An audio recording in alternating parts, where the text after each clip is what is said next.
உங்கள் இல்லங்களில் வந்து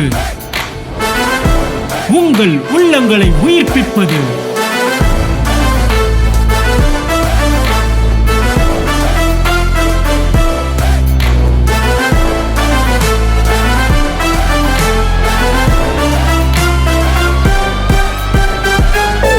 உங்கள் சேனல் டிஜே. கர்த்தருடைய பரிசுத்த நாமத்துக்கு ஸ்தோத்திரம்.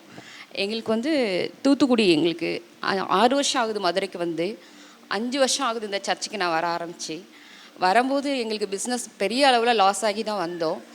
நாங்கள் இந்த இடத்துக்கு வந்து நிற்கும்போது நம்பிக்கையே இருக்காது. உட்காருவோம், சும்மா நாங்கள் சர்ச்சுக்கு வர்றோம். ஆனால் ஏதோ ஒரு வகையில் நாங்கள் இந்த சர்ச்சுக்கு வரும்போது பெரிய ஒரு டிவி மூலமாக தான் நாங்கள் பார்த்து வந்தோம். தூத்துக்குடியில் நாங்கள் டிவியில் பார்ப்போம், பிரதரோட சாட்சியெல்லாம் கேட்டு ரொம்ப ஆசையாக இருக்கும். அது எப்போடா இந்த சர்ச்சுக்கு போவோம்னு ஒரு ஆசையாக இருந்துச்சு.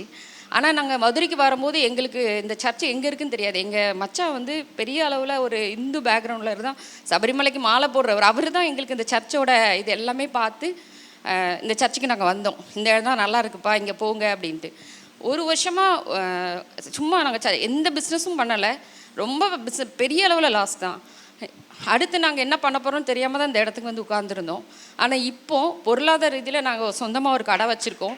பெரிய அளவில் நாங்கள் எந்த அளவு நம்பிக்கை இல்லாமல் வந்தோமோ, இப்போ ஒவ்வொரு நாளும் நான் தேவையோடு வந்து நிற்கும் போது என் பிரதர் சொல்லுவாங்க, இது யாருக்கோ நான் சொல்கிறேன் அப்படிம்பாங்க. ஆனால் அது நான் திரும்பி பார்ப்பேன், பட் அது எனக்காகவே சொன்னதாக தான் இருக்கும். என்னோடய பர்சனலாகவே சில தேவைகளோடு வருவேன். இவங்க கூட என்னால் ஷேர் பண்ண முடியாது. ஆனால் அந்த இடத்துல சொல்லும்போது எனக்கு அவங்க என்கிட்ட பேசுகிற மாதிரியே இருக்கும். அப்போ யாரையோ பார்த்து பேசுகிறாங்களா நான் பின்னால் திரும்பி பார்ப்பேன். ஆனால் டைரெக்டாக என்னையை பார்த்தே பேசுவாங்க. அப்போ அவங்க சொல்லுவாங்க, இது எதுக்கு நான் சொல்கிறேன்னு தெரியல அப்படின்னே சொல்லுவாங்க. அவ்வளோ எனக்கு சொன்ன மாதிரி இருக்கும். இந்த ஒவ்வொரு நாளும் வரும்போதும் ரொம்ப கவலையோடு தான் வருவோம். இப்போது 5 வருஷம் ஆகுது. என்னோடய பிஸ்னஸ் இப்போ இவங்க சொந்தமாக கடை வச்சுருக்காங்க, ரொம்ப நல்லா முன்னேறி இருக்கும். ஆனால் எனக்கு என்ன, இன்னும் நான் எனக்கு இந்த இப்போ ஒருத்தவங்க சாட்சி சொன்னாங்க, தேவன் வந்து என்னை நேசிக்கிறாங்களா அப்படின்ட்டு. எனக்கு இன்னும் வரைக்கும் அந்த டவுட் இருந்துச்சு. போன வாரம் நான் வரும்போது எனக்கு அது பரிபூர்ணமாக அதுலேருந்து நான் விடுதலையாகி போனேன். ரொம்ப பெரிய சமாதானத்தோடய சந்தோஷமாகவும் நாங்கள் இங்கே வந்ததுலேருந்து இருக்கோம். ஆனால் பிரதர் சிஸ்டர் ஜஸ்டினுக்கு எங்களுக்கு ரொம்ப ஹெல்ப்ஃபுல். நிறைய விஷயத்தில் ஆவிக்குரியதாக இருக்கட்டும், அவங்களோட பேசுகிறது எல்லாமே எங்களுக்கு ரொம்ப பெரிய பிளெஸ்ஸிங்காக இருக்குது. ரொம்ப தேங்க்ஸ். உங்கள் இல்லங்களில் வந்து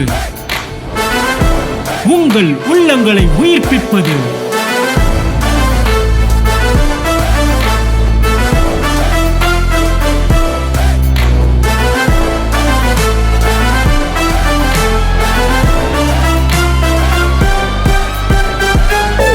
உங்கள் சேனல் டிஜே.